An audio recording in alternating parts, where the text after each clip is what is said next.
महिला 36 लाख लुट्र होता अभियोग होती।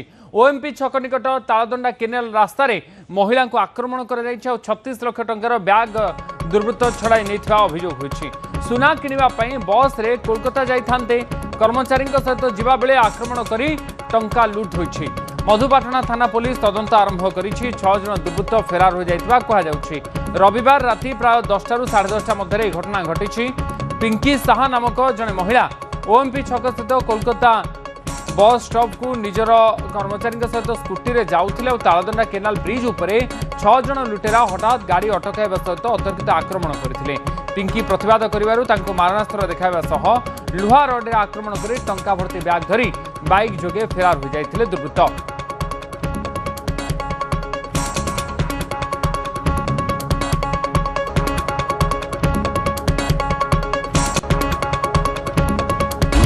भाणीजी हम पिंकी शाह से पैसा नहीं जाऊला सुना जिनस किनिया छोट छोट कारीगर ठू आकु मारिकी सम्राट हॉल पाखे पैसा छड़े नहीं 36 लाख टका। 6 जन जोता आसी पाखापाखि 6 जन जना पड़ी मु तो नी से आम जो कहूँ आमर भाणीजी 6 जन पाखापाखि थे 2टा बाइक आसते गोड़ फोड़ बोधे इंजोर्ड होती एक्सरे हवा काली लेट नाइट राति आमर संजय शाह बोली हाईकोर्ट पाखे जो रोचे से रिपोर्ट करते स्टाफ ज्ञानरंजन साहू एवं पिंकी गुप्ता हाईकोर्ट छक बाहरिक ओएमपी छक को आसते कैश था 36 लाख एवं ये आमर मधुबना ओभर ब्रिज पाखे तालदंडा केनाल ओभर ब्रिज पाखे किसी दुर्वृत्त आसी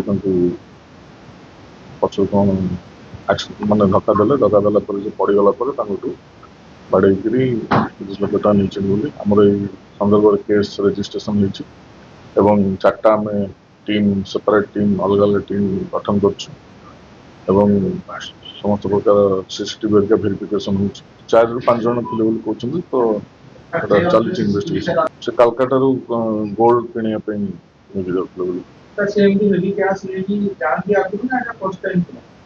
चलती इन्वेस्टिगेशन चलती जन अंडर भल अच्छा।